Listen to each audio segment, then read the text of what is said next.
다 함께 묵상하심으로 6월 22일 주일 예배를 하나님께 드리겠습니다.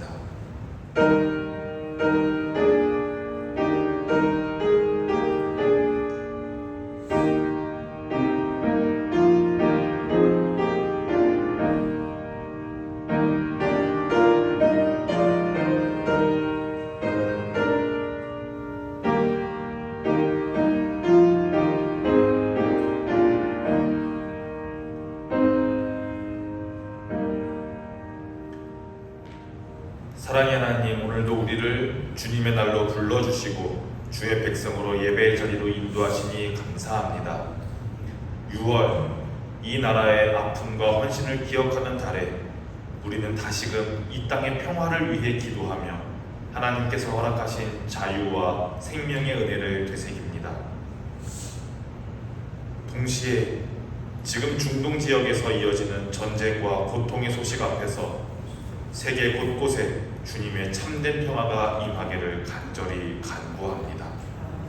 이 예배 가운데 우리의 마음을 새롭게 하시고 주님의 정의와 주님의 평화를 바라보며 오늘도 믿음으로 살아가게 하옵소서. 예수 그리스도의 이름으로 기원합니다. 아멘. 다 함께 일어나셔서 찬송가 3장 찬송하겠습니다.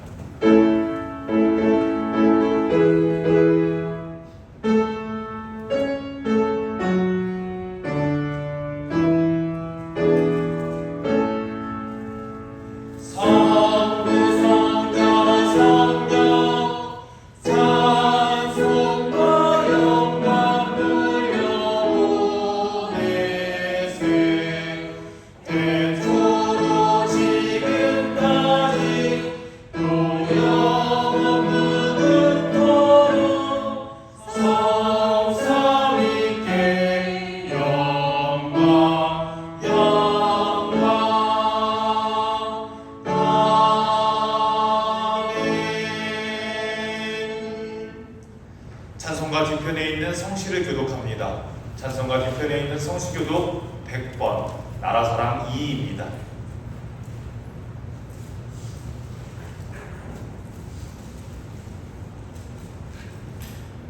할렐루야, 내 영혼아 여호와를 찬양하라. 나의 심령에 여호와를 찬양하며 나의 평생에 내 하나님을 찬송하리로다. 귀인들을 의지하지 말며 도울 힘이 없는 인생도 의지하지 말지니 그의 호흡이 끊어지면 우리로 돌아가서 그날에 그의 생각이 소멸하리로다. 야곱의 하나님을 자기의 도움으로 삼으며 여호와 자기 하나님에게 자기의 소망을 두는 자는 복이 있도다. 여호와는 천지와 바다와 그 중에 만물을 지으시며 영원히 진실함을 지키시며 억눌린 사람들을 위해 정의로 심판하시며 주인자들에게 먹을 것을 주시는 주시로다. 여호와께서는 갇힌 자들에게 자유를 주시는도다. 여호와께서 맹인들의 눈을 여시며 여호와께서 비굴한 자들을 일으키시며 여호와께서 의인들을 사랑하시며 여호와께서 나그네들을 보호하시며 고아와 과부를 붙드시고 악인에게 길은 굳게 하시는도다. 아멘. 사도신경하심으로 우리의 신앙을 고백합니다. 나는 전능하신 아버지 하나님 천지의 창조주를 믿습니다. 나는 그의 유일하신 아들 우리 주 예수 그리스도를 믿습니다. 그는 성령으로 잉태되어 동정녀 마리아에게서 나시고 본디오 빌라도에게 고난을 받아 십자가에 못 박혀 죽으시고 장사된 지 사흘 만에 죽은 자 가운데서 다시 살아나셨으며 하늘에 오르시어 전능하신 아버지 하나님 우편에 앉아 계시다가 거기로부터 살아있는 자와 죽은 자를 심판하러 오십니다. 나는 성령을 믿으며 거룩한 공교회와 성도의 교제와 죄를 용서받는 것과 몸의 부활과 영생을 믿습니다. 아멘. 자리에 앉으시기 바랍니다. 찬송가 430장 찬송하시고 이어서 오한영 집사님 예배를 위해 기도해 주시겠습니다.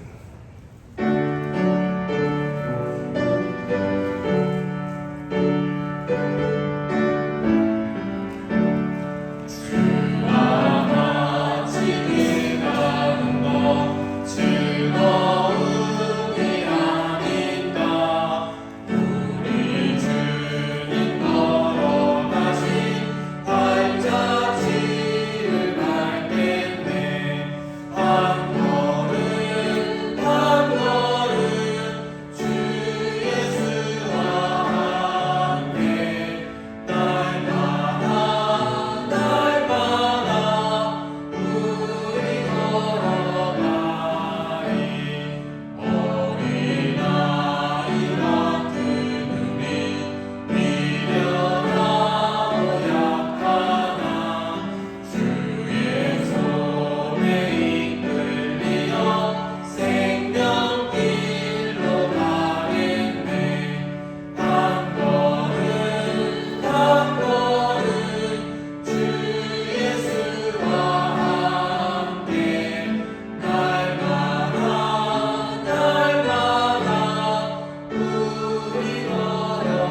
사랑과 은혜가 풍성하신 하나님 아버지, 오늘도 거룩한 주일을 맞이하여 주님 전에 나와 귀한 예배 드릴 수 있도록 인도해 주심에 감사드려옵나이다.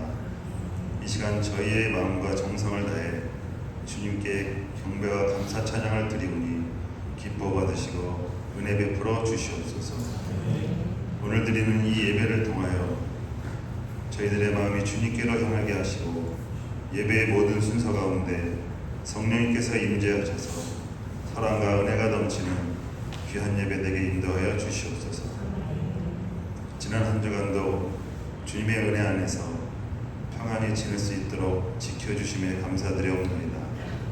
주님, 이번 주간에도 저희의 삶 속에서 혹시나 크고 작은 어려움과 시험이 있더라도 낙심치 말게 하시며 더욱더 주님 말씀 붙잡고 담대한 믿음으로 앞으로 나아갈 수 있도록 성령님께서 늘 함께하여 주시옵소서.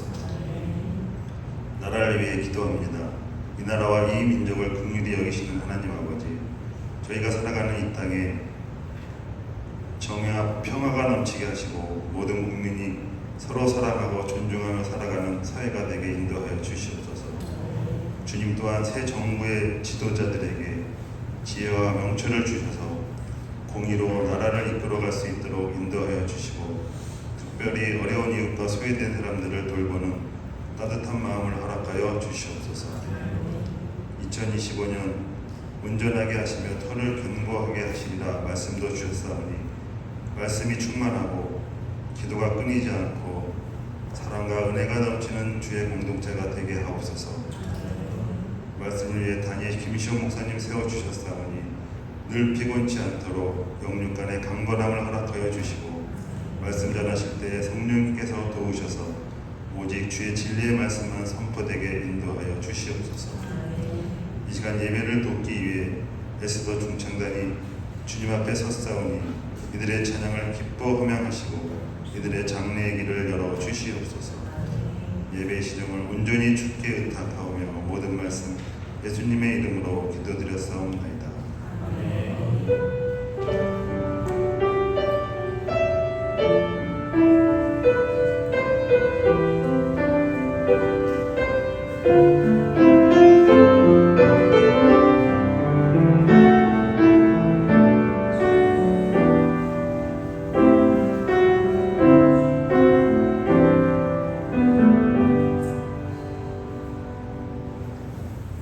교회 소식을 전해드리겠습니다. 6월은 나라 사랑 호국 보훈의 달입니다. 이 나라의 자유와 평화를 위해 젊음을 바치시고 눈물로 기도하신 그분들의 희생과 사랑을 기억하는 시간입니다. 또 교회 소식 전해드리겠습니다. 지난주 수요일 전기철 집사님께서 교모상을 당하셔서 장례를 치렀었고 장례를 은혜 가운데 잘 마쳤습니다. 슬픔 가운데 있는 가정에게 따뜻한 위로를 전달해 주시고 장례를 은혜 가운데 잘 마친 가정 위에 격려를 부탁드립니다. 나머지 교회 소식은 주보를 참조해 주시면 감사하겠습니다. 오늘의 성경 말씀입니다. 오늘 하나님께서 우리에게 주시는 말씀은 구약 성경에 있는 사사기 5장 31절 한절의 말씀입니다. 구약 성경에 있는 사사기 5장 31절 한절의 말씀입니다. 구약 369쪽에 있습니다.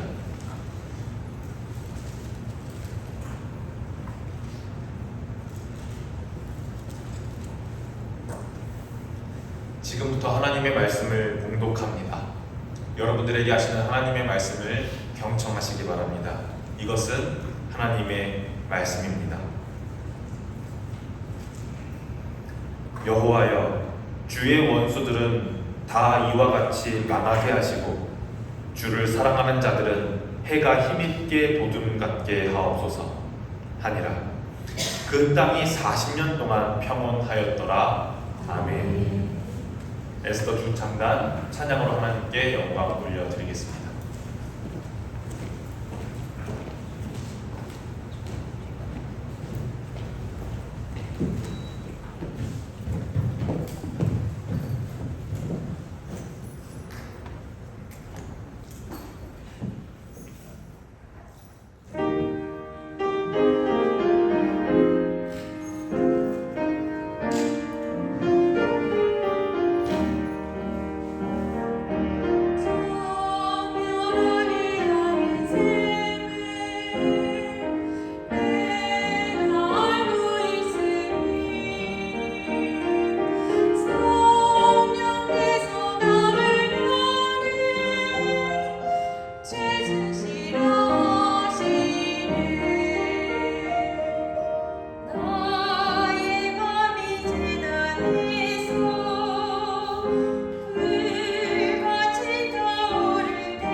우리는 위기의 때를 만날 때마다, 위급한 상황이 있을 때마다 강력하고 확실한 누군가를 찾습니다. 복잡한 정세를 분석하고 올바른 방향을 제시하고 단호하게 결정을 내릴 수 있는 사람, 그런 사람을 우리는 찾습니다. 정치적으로든 사회적으로든 심지어 신앙 안에서도 우리는 누가 이 혼란을 정리해 줄 것인가 묻고 또 찾습니다. 그리고 우리의 눈은 대개 힘있고 전략 있는 사람에게 향합니다. 그런데 오늘 성경은 그런 말에 반박이라도 하듯 하나님께서는 그런 사람을 통해서 일하시지 않음을 보여줍니다. 하나님은 인간이 기대하는 방식과 전혀 다른 방식으로 역사한다는 것을 이 역사서의 두 번째 책에서 잘 보여줍니다. 힘이 아니라 약함으로 일하시고 중심에서 일하시는 게 아니라 변두리에서 일하시는, 빠르고 앞선 전략으로 일하시는 것이 아니라 철저한 신뢰를 통해 일하신다는 것을 오늘 본문은 잘 보여줄 것입니다. 오늘 우리가 읽은 본문은 여호수아서 다음에 위치한 성경 안에 있는 두 번째 역사서 사사기라는 책입니다. 이 사사기라는 책의 시대적인 배경은 말이죠, 이제 여호수아서에서 이스라엘 백성들이 가나안 땅을 다 정복한 다음에, 그리고 그 땅을 지파별로 다 분배도 한 다음에 왕이 없던 시대, 하나님께서 사사라는 사람들을 세우셔서 그 백성들을 이끄시던 때의 이야기가 바로 사사기입니다. 이 사사라는 단어는 말이죠, 히브리어로는 쇼페틴이라고 하는데 영어로 하면은 아마 익숙하실 겁니다. 저지라는 말입니다. 저지. 어떤 직업을 우리가 영어로 저지라고 부르죠?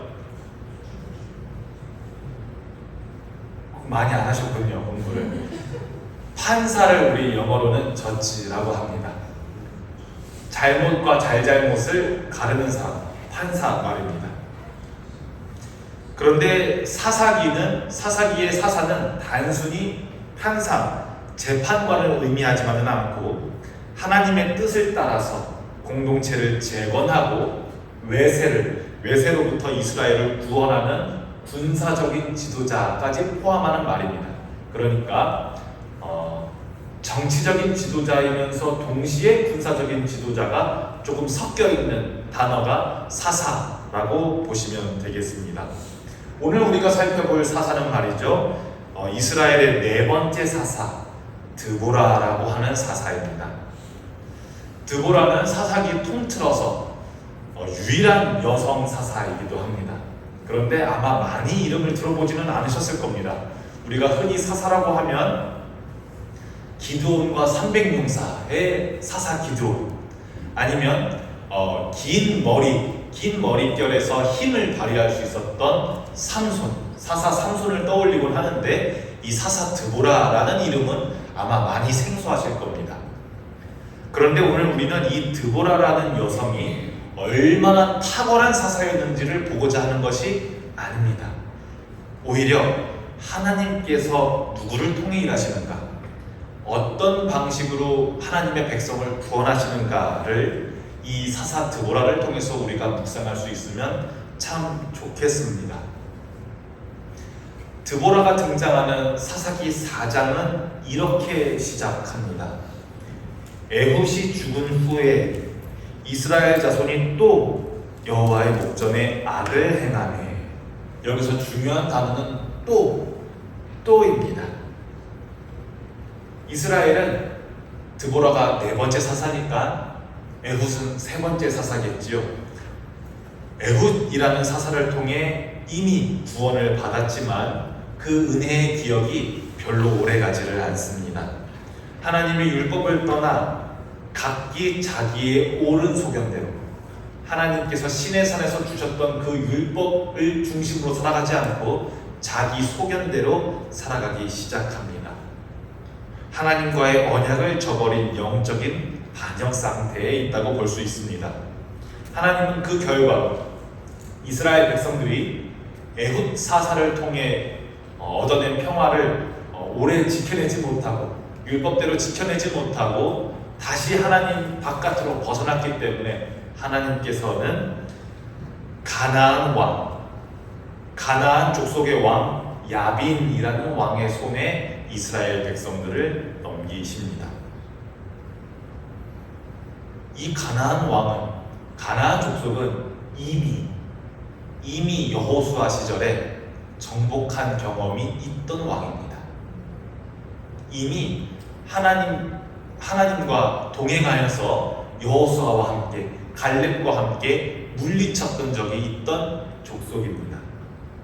그러니 지금 이 야빈 왕은 옛날에 물리쳤던 가나안 하솔 왕의 잔당이라고나 할까요? 후손이라고 할 수 있겠습니다.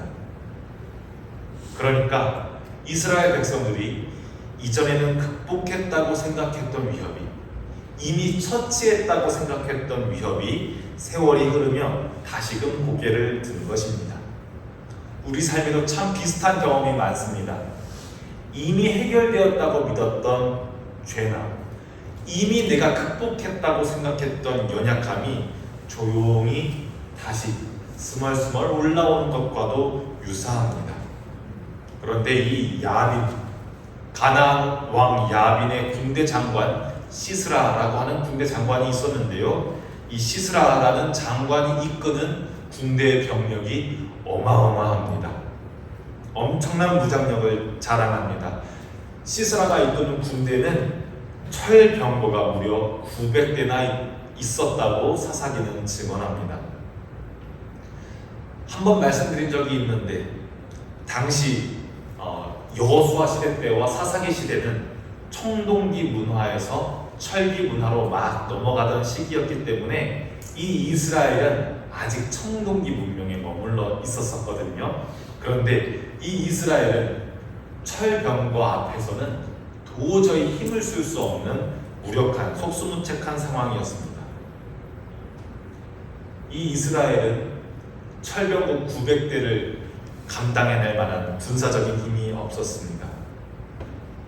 이로 인해 이스라엘 백성들, 특히 이 가나안 족속은 이스라엘의 북부 지역에 위치한 족속이었는데요. 이 이스라엘 북부 지역, 특히 단 지파가 살던 곳, 납달리 지파가 살던 곳은 약 20년 동안이나 이 가나안 족속에 의해 압제를 당하며 고통을 당하고 있었습니다. 그러자 이 사사기의 구조가 반복됩니다. 율법을 떠나 하나님 앞에 범죄합니다. 그러면 하나님께서는 외세 세력을 이용하여서 이스라엘 백성들이 다시 하나님의 율법 앞으로 돌아올 수 있도록 압제하고 고통을 주십니다. 그러면 이스라엘 백성들은 이 고통을 이겨내지 못해서 이 고통 앞에서 신음하면서 다시 하나님 앞에 부르짖습니다. 그러면 하나님께서는 구원자 사사를 등장시키시고요. 얼마 동안 평화가 지속됩니다. 하지만 평화 가운데 이 백성들은 다시 하나님을 잊고 하나님 앞에 범죄하기 시작합니다. 사사기 전체에는 이 구조가 계속해서 반복됩니다.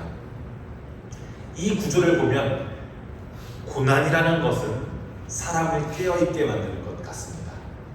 평화의 때에는, 안전한 때에는 하나님을 찾지 않지만 고통의 때가 찾아왔을 때, 어려움이 찾아왔을 때 이스라엘 백성들은 그제서야 여호와께 부르짖고 맞다, 우리가 율법을 벗어나 있었지 깨닫고 부르짖게 됩니다. 이 가나안 왕이 이스라엘을 압제할 때 등장한 여성 사사 이름이 바로 드보라입니다. 드보라는 랍비돗의 아내이고 여선지자이면서 동시에 사사입니다. 이 드보라는 에브라임 지파에 속한 사람이고 종려나무 아래에서 백성들을 모아와 재판을 하던 사람입니다. 영적인 지도자이면서 정치적인 지도자이면서 사회적인 리더십도 가지고 있던 그런 여성 지도자였습니다. 이 드보라는 군사 지도자 바락이라는 군사 지도자를 부릅니다. 바락은 납달리 지파, 북쪽이죠. 북쪽 지방 출신으로 당시 이스라엘 백성들 군대를 지휘할 수 있었던 인물입니다. 그런데 20년 동안이나 단지파와 납달리 지파가 속해 있는 이스라엘 북부 지역이 가나안에 의해 고통받는 동안 바락은 한 번도 나서지를 않았습니다. 그런 바락에게 군대를 지휘할 통솔권을 가지고 있으면서 자기네 백성들을 괴롭히는 가나안을 향해 한 번도 반격하지 않는 이 바락에게 드보라는 말합니다. 여호와께서 당신을 부르지 않은, 당신을 부르시지 아니하셨느냐, 이렇게 말합니다. 하나님께서 당신을 부르지 않았어요? 왜 20년 동안 잠잠해요? 이렇게 바락에게 부르는 거죠. 하나님께서 이미 바락을 부르셨음에도 불구하고 왜 당신은 하나님께 응답하지 않습니까? 라고 꾸짖는 말을 선지자 사사 드보라는 바락에게 말합니다. 하나님의 명령이 이미 바락에게 있었지만 전쟁에서 이길 수 없다는 불가능성 때문에, 두려움 때문에 그 부르심에 응답하지 않았던 바락입니다. 바락은 사실 하나님의 명령을 듣지 못한 것이 아니라 믿지를 못했습니다. 왜냐하면 객관적인 군사력 앞에서 군인이었던 바락은 이 싸움을 하는 것이 이미 실패라고 보았던 것입니다. 그래서 하나님의 부르심을 유보하고 있었던 바락입니다. 하나님은 이미 납달리와 스불론 지파에서 10,000명의 군사를 모집하게 하셨고 그들을 이끌고 이 북부 지역에 있는 다볼산으로 올라가서 가나안의 군대 장관 시스라를 맞서게 하십니다. 그러나 이 전쟁은 단순한 병력의 싸움이 아니라 하나님께서 개입하셨던 전쟁이었습니다. 가나안의 장관 시스라는 철병거를 의지했지만 하나님께서는 자연의 힘과 하나님의 개입으로 이 전쟁의 판도를 바꾸실 계획이었습니다. 그럼에도 불구하고 바락은 군인이기 때문에 병력이 먼저 보이거든요. 군사력이 먼저 보이거든요. 바락은 자기를 나누라는 드보라에게 이렇게 대답합니다. 당신이 함께 가는 것 아니면 나는 출정하지 않겠습니다. 당신이 꼭 같이 가야지만 난 가겠습니다. 라고 말합니다. 참 믿음이 없는 군대 장관 바락입니다. 이것은 믿음이 없는 모습으로도 참 보이겠지만 한편으로는 드보라가 하나님의 뜻을 듣는 자라는 사람이라는 것을 바락도 인정하고 있는 것처럼 보입니다. 이렇게 믿음이 적은 바락의 모습 앞에서 드보라는 뜨끔할 만한 말을 합니다. 이 전쟁의 승리가 당신에게 돌아가지 않을 것이요 여인의 손에 돌아갈 것입니다. 라고 선포합니다. 드보라의 이 말은 하나님의 승리는 인간적인 전략이 아닌, 군사력이 아닌 하나님의 주권을 통해 일한다는 것을 당신도 보게 될 것입니다. 라고 선포하는 것을 말합니다. 우리는 여기서 참 인상적인 대조를 발견합니다. 하나님의 말씀을 담대히 선포하고 그 말씀에 전적으로 의지하는 사사 드보라를 보게 됩니다. 그리고 대조적으로 반대된다는 말입니다. 대조적으로 하나님의 말씀을 듣고도 머뭇거리면서 당신의 동행 없으면 나아가지 못하겠다고 말하는 군대 장관 바락을 보게 됩니다. 이 둘의 차이는 단순히 남성과 여성의 차이를 보여주는 것이 아닙니다. 영적 지도자와 군사 지도자의 차이를 보여주고자 이 대조를 보여주는 것이 아닙니다. 이 둘의 현격한 차이는 어디서 나오냐면 하나님의 말씀을 둘 다 듣거든요. 하나님의 말씀 앞에서 어떻게 응답하는지에 대한 대조를 보여줍니다. 하나님께서는 여성에게도 말씀하시고 남성에게도 말씀하십니다. 하나님께서는 영적인 지도자, 목사와 신부님에게도 말씀하시고 평신도들에게도 심지어는 하나님께서는 비기독교인, 믿지 않는 자들에게도 하나님께서는 말씀하십니다. 이 바락과 드보라의 차이는 무슨 차이냐면, 어떤 이는 하나님의 말씀 앞에서 즉시 응답하고, 어떤 이는 하나님의 말씀 앞에서 이 조건, 저 조건을 붙이면서 망설인다는 차이를 보여줍니다. 여기서 우리는 드보라의 이 말을 곰곰이 새겨볼 필요가 있습니다. 여호와께서 시스라를 당신의 손이 아니라 여인의 손에 넘길 것이라 라고 선포하는 장면 말입니다.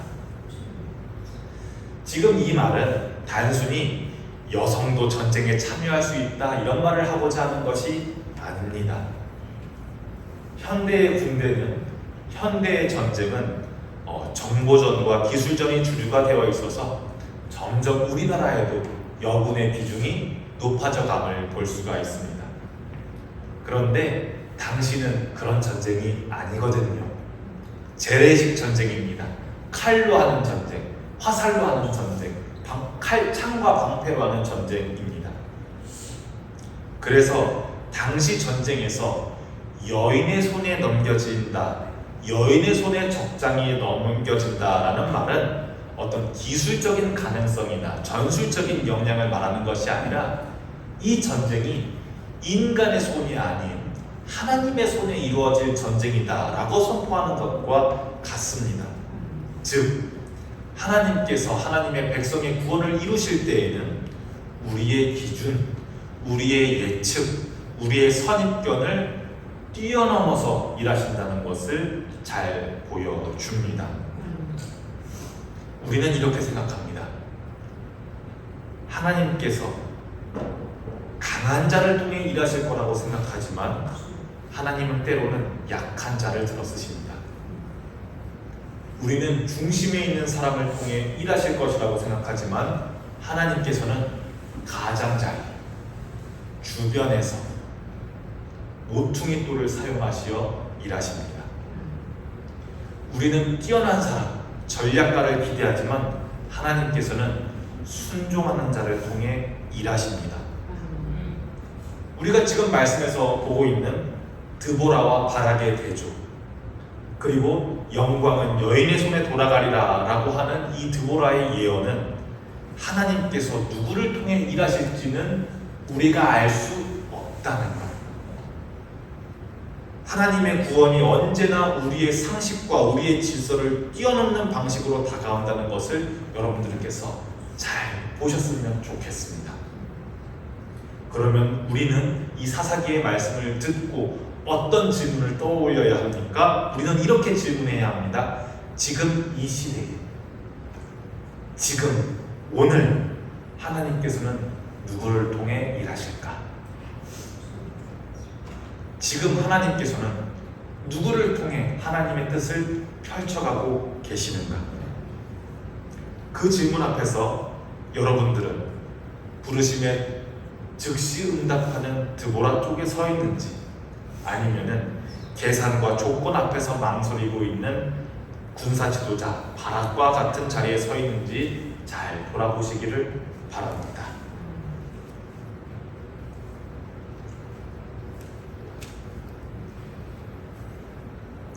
그렇게 전투는 시작되었고요. 이스라엘 군대는 다볼산이 혹시 보이시나요? 우리 갈릴리 호수 좌편에 다볼산이 있습니다. 이스라엘 연합군은 다볼산에 진을 치고 이 가나안 군대 장관 시스라의 병거는 기손강, 그 다볼산의 왼편에 지중해 근처에 있습니다. 기손강 근처에 배치됩니다. 이제 이 두 군대가 정면으로 마주쳐 전쟁이 이제 일어나는 참입니다. 그런데 그때 하나님께서 폭우를 내리셔서 이 이스라엘 중동 지역은 폭우가 내려지는 곳이 아닌데 하나님께서 폭우를 내리셔서 기손강이 범람하게 만드십니다. 이 때문에 강이 범람했기 때문에 가나안의 이름과도 같았던, 가나안의 자랑과도 같았던 철병거들이 진흙에 박혀버리고 이 기동성이 무력해지게 됩니다. 가장 강력했던 철병거 900대가 하나님께서 허락하신 자연의 힘 앞에 무너지는 모습이 사사기 4장에 자세히 묘사되고 있습니다. 이 장면은 우리에게 출애굽기의 홍해 사건을 떠올리게 합니다. 홍해가 갈라지고 이집트의 병거가 수장되던 하나님의 구원 방식이 다시금 반복되고 있습니다. 이 홍수로 인해서 가나안의 군대는 흩어지고 장군 시스라는 홀로 목숨을 부지하기 위해 도망칩니다. 이스라엘 군대가 이긴 것입니다. 이 장군 시스라는 일단 살아야 하기에 이스라엘과 가나안 국경지대에 있는 한 텐트, 한 장막으로 몸을 숨깁니다. 그 장막에는 한 여인이 살고 있었는데요. 그녀의 이름은 야엘입니다. 이 야엘은 헤벨이라는 남편을 둔 여인이며 이 헤벨 가문은 가나안 왕 야빈과 평화 조약을 맺고 있던 중립 가문이었습니다. 이스라엘과 가나안의 국경에서 살고 있었기 때문에 가나안과 친밀 조약을 평화 조약을 맺어서 중립을 지키고 있었던 겁니다. 그러니까 이 헤벨 가문은 야엘 여인은 친 가나안도 아니고 친 이스라엘도 아니고 워낙 첨예한 국경 지역에 있었기 때문에 중립 가문으로 살고 있었습니다. 이 시스라가 야엘의 장막 앞에 도착합니다. 그리고 그 순간 아주 놀라운 일이 펼쳐지게 되는데요. 야엘은 이 도망원 시스라를 향해서 말합니다. 내 주여 들어오소서, 두려워하지 마소서 라고 말합니다. 도망치는 군인에게 얼마나 따뜻한 말입니까? 도망자에게 피난처를 내주는 친절한 음성이 시스라의 귓가에 들립니다. 야엘은 시스라를 따뜻하게 맞이하고 시스라가 내가 너무 목이 타니 물 좀 주십시오 라고 부탁하자 물이 아니라 우유를 대접합니다. 이 우유는 단지 갈증 해소가 아니라 따뜻하고 포근한 정서적인 위로를 상징합니다. 요만큼만 달라고 했는데 요만큼 대접하는 게 물을 달라고 하는데 우유를 대접하는 것과 같은 말입니다. 게다가 그를 담요로 덮어주기까지 합니다. 마음의 안정을 느꼈던 시스라는 조금 눈 좀 붙이고 싶어서 만일 누가 여기 와서 나를 찾거든 없다고 말해주세요 라고 부탁하고 시스라는 안심하여서 잠에 들게 됩니다. 야엘의 친절함, 따뜻함은 가나안 군대 장관의 마음을 완전히 무장해제시켜 버립니다. 그런데 그 순간 급격하게 이야기가 변경되는데요. 야엘은 장막을 설치할 때, 여러분 캠핑 같은 거 가시다 보시면 텐트 설치하기 위해 말뚝을 박아야 하잖아요. 이 장막의 말뚝과 망치를 집어듭니다. 이 말뚝은 이 여인이 장막을 설치할 때 늘 사용하던 도구, 일상에서 익숙한 살림 도구였습니다. 야엘은 군인이 아닙니다. 훈련된 전사도 아닙니다. 그러나 이 평범한 여인의 손에 들린 일상의 도구가 하나님의 심판의 도구로 변화됩니다. 사사기 4장 21절입니다. 그가 깊이 잠드네 야엘이 장막 말뚝을 그의 관자놀이에 박으니 말뚝이 땅에 꿰뚫어 박히니라. 이 장면은 사사기를 잘 읽고 있던 우리에게 너무나도 강력한 메시지를, 너무나도 충격적인 장면을 보여줍니다. 가장 강력한 군대에 가장 강력한 사람이 가장 약해 보이는 사람 손에 들려있는 무기도 아닌 것에 의해 처치됩니다. 이렇게 우리는 하나님의 일하심이 우리가 생각하는 방식으로 이루어지지 않는다는 것을 보게 됩니다. 훈련된 이스라엘의 전사 바락의 칼이 아니라 중립지대에 살고 있던 한 여인의 말뚝을 통해 하나님께서는 시스라를 꺾으십니다. 여러분, 우리는 이 장면을 통해 다시금 확인할 수 있습니다. 하나님은 언제나 예기치 않은 자리에서 예기치 않은 사람을 들어 쓰시는구나. 우리의 기준, 우리의 예상, 우리의 능력과 자격을 넘어 하나님께서는 순종하는 자의 손을 통해 구원하십니다. 그리고 그 손은 거창하지 않아도 괜찮습니다. 날카로운 칼이 아니라 장막을 고정하던 말뚝, 거대한 무기가 아니라 누군가를 덮어주는 담요와 우유, 그 속에서 하나님의 구원은 확실하게 완성됩니다. 우리는 때로는 말이죠, 세상 가운데서 너무 작아 보이는 나를 보면서 낙심하기도 합니다. 세상의 경쟁 속에서 경쟁력 없어 보이는 나를 보고 낙심하기도 합니다. 나는 저들처럼 준비되지도 않았고 저들처럼 능력도 없고 너무 평범하다고 생각합니다. 그러나 하나님께서 우리를 능치 못하게 사용하시는 것은, 우리를 능치 못하게 채워주신다는 말은 내가 원하는 대로 그 능력을 갑자기 증가시켜 주신다거나 내가 원하는 대로 그 능력을 충만하게 하신다는 게 아닙니다. 우리 하나님은 능치 못하심이 없으십니다 라고 할 때 그 능치 못함이 없으십니다 라는 고백은 하나님께서 내가 부족해도 저들처럼 능력을 갑자기 확장시켜 주실 거다라고 믿는 그런 믿음이 아닙니다. 오히려 더 깊은 믿음의 고백은 이것입니다. 하나님은 나의 부족함마저도, 나의 연약함마저도, 심지어 나의 실수와 나의 실패까지도 하나님의 뜻을 이루는 도구로 사용하신다는 것을 믿는다는 말입니다.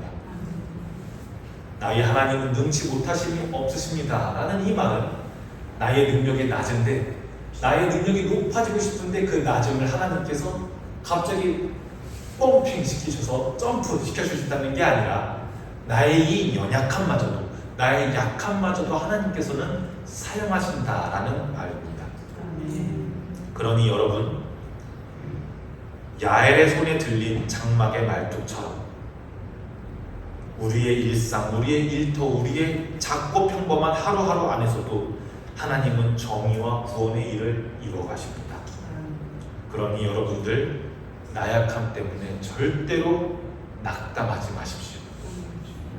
여러분들 안에서 발견되는 약함 때문에 절대로 낙심하지 마십시오. 하나님께서는 당신의 손에 들려있는 너무나도 평범하고 너무나도 일상적으로 잡고 있는 그 장막 말뚝을 구원의 도구로 사용하십니다. 이렇게 반전 이야기 사사기 4장이 마무리되고요. 사사기 4장이 하나님의 구원을 기록한 역사책이라면 사사기 5장은 그 구원을 공동체가 노래하는 찬양입니다. 전쟁에서 이긴 드보라, 전쟁에서 이긴 바락은 함께 하나님의 승리를 노래합니다. 그리고 그 노래의 마지막은 이렇게 맞춰집니다. 여호와여, 주의 원수들은 이와 같이 망하게 하시고 주를 사랑하는 자들은 해가 힘있게 도둠같게 하옵소서. 이 구절은 사사기 전체의 핵심 메시지를 요약합니다. 주의 원수는 꺾이고 주를 사랑하는 자는 해와 같이 떠오른다는 말입니다. 사사기 4장과 5장에서 이 해는 드보라였고 바락이었고 야엘이었습니다. 그리고 오늘 이 예배를 드리시는 여러분들도 해가 도둠같이 빛나기를 축복합니다. 그런데 뭔가 심상치 않은 말이 있죠. 그 땅이 40년 동안은 평화롭습니다.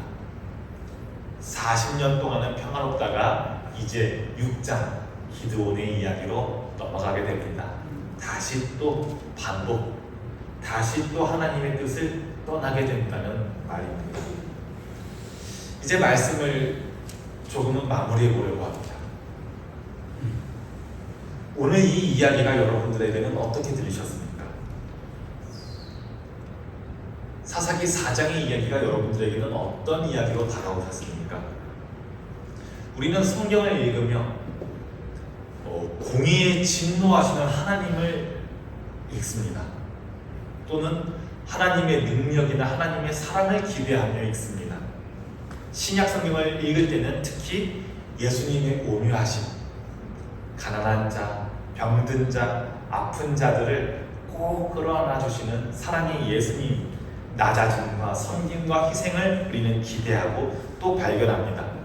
그런데 오늘 여러분들이 읽은 이 이야기 어떠셨습니까?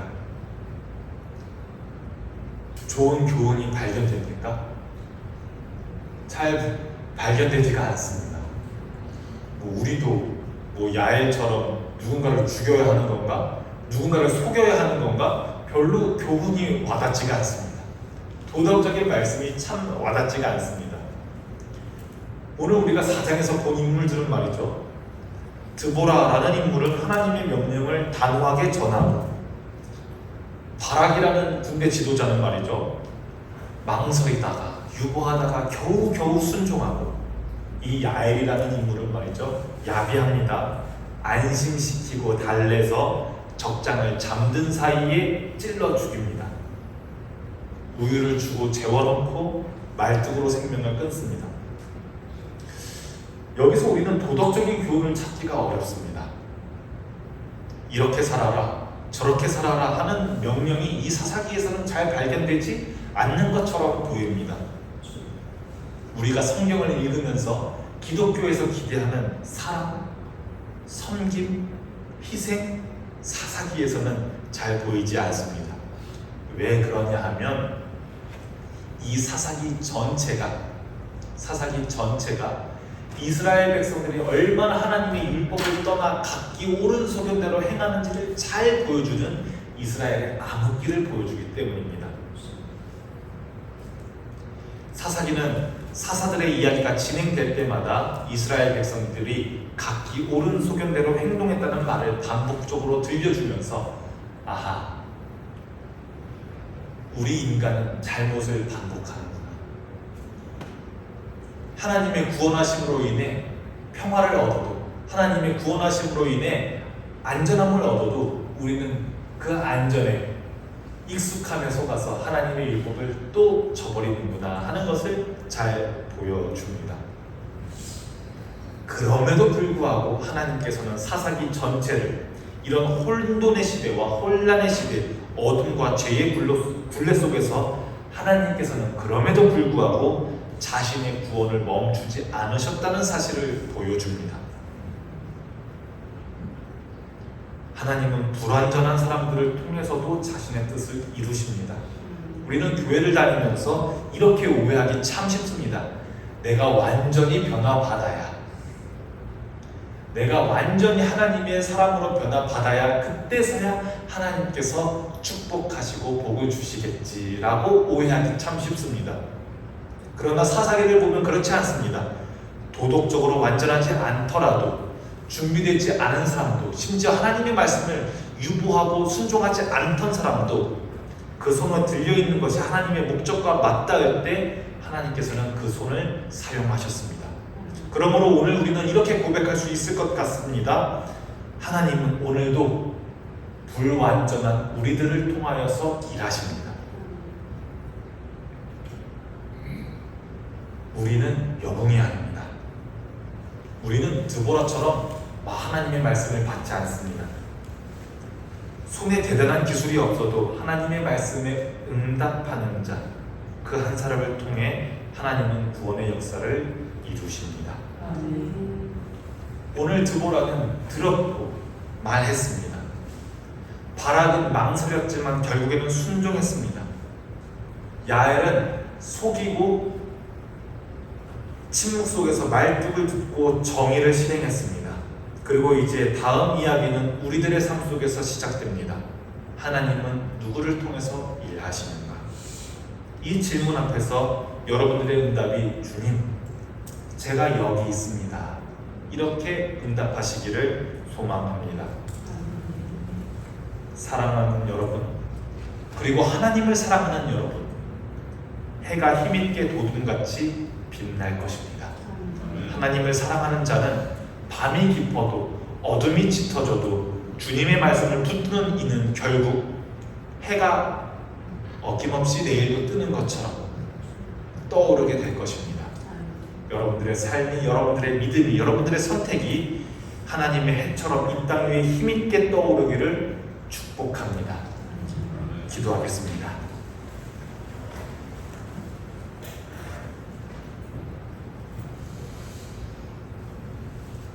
하나님 아버지, 오늘도 당신의 말씀을 듣게 하시고 말씀을 통해 우리의 삶을 비추어 주시니 감사합니다. 우리에게 드보라처럼 말씀을 들을 수 있는 귀를 주시고 바락처럼 두려움 속에서도 순종하게 하시며 야엘처럼 작고 연약한 손으로도 하나님의 뜻에 응답하게 하옵소서. 우리의 힘이나 능력이 아니라 하나님을 사랑하며 그 부르심 앞에 응답하는 삶이 주님께서 기뻐하시는 해 같은 삶임을 믿습니다. 오늘 말씀에서처럼 하나님은 여전히 일하고 계시며 그 구원의 통로로 우리를 부르고 계심을 잊지 않게 하옵소서. 내가 가진 것이 작아 보일지라도 주님 앞에 내어드릴 때 그 손이 하나님의 일하심에 쓰임 받게 하옵소서. 예수 그리스도의 이름으로 기도합니다. 아멘. 찬송가 50자 3절 부르심으로 봉헌 찬양하겠습니다.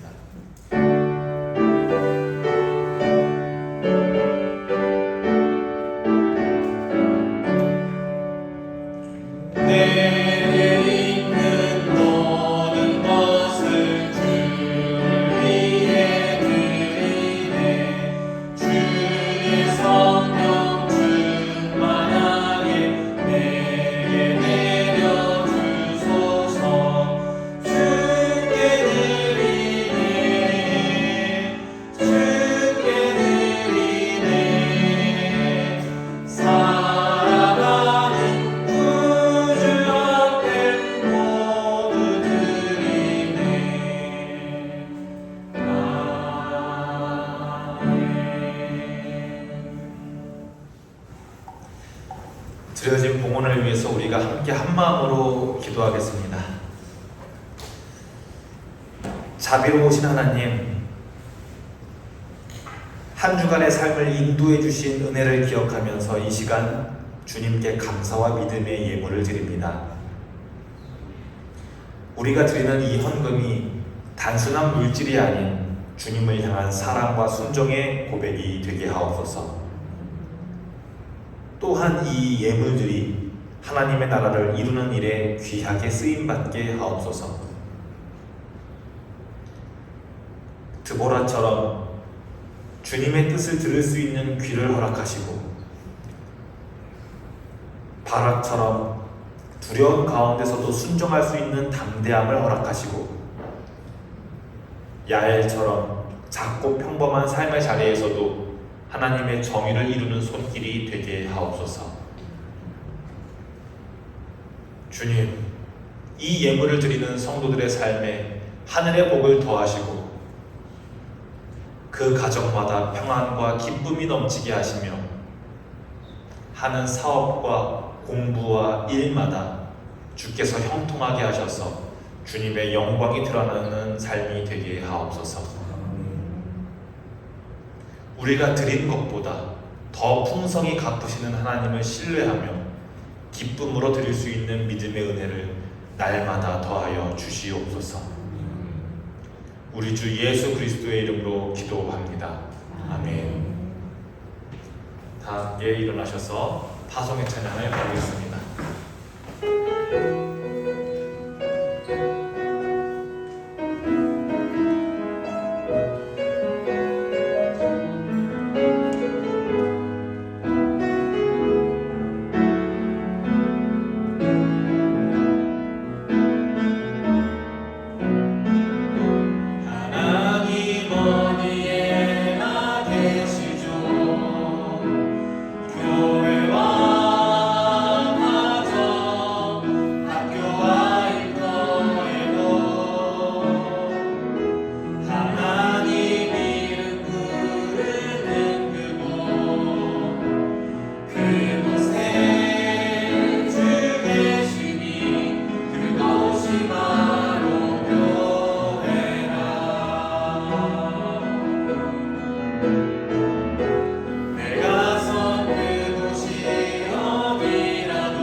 순종하는 자들을 통해 구원의 일을 이루시는 예수 그리스도의 은혜와 약한 자도 들어쓰시는 하나님 아버지의 사랑하심과 오늘도 우리를 부르시고 또 이끄시는 성령님의 교통하심이 드보라와 바락, 야엘처럼 주의 부르심에 응답하며 살기로 결단한 모든 성도들과 그 가정 위에 이제부터 영원토록 함께 하시기를 간절히 축원하옵나이다. 아멘.